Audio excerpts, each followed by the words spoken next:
and I'm prepared to salute my Commander-in-Chief and march bravely forward towards a world free of nuclear weapons.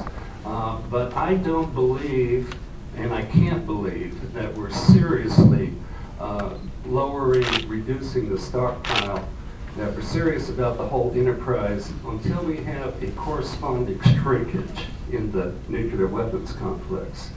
And I remind you all that when the Bush administration came out with their posture review in 2001, they came out with a new triad, and one leg of that triad was the complex itself, what they called the responsive infrastructure. So clearly the complex is integral to, is part of, and it is inextricably linked to our nuclear posture, period.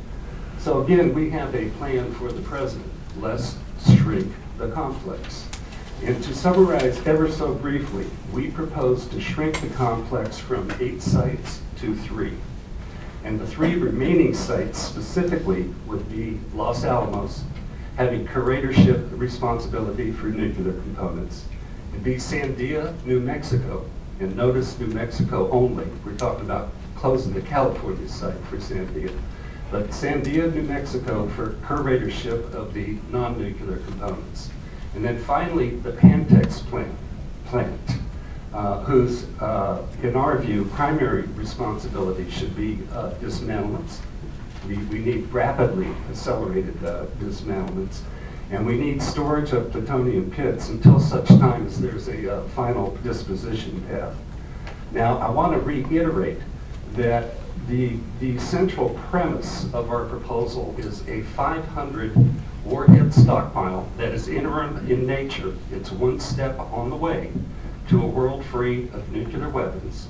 And that stockpile is maintained through a curatorship program that is distinctly different, diametrically different from DOE's current aggressive stockpile stewardship program.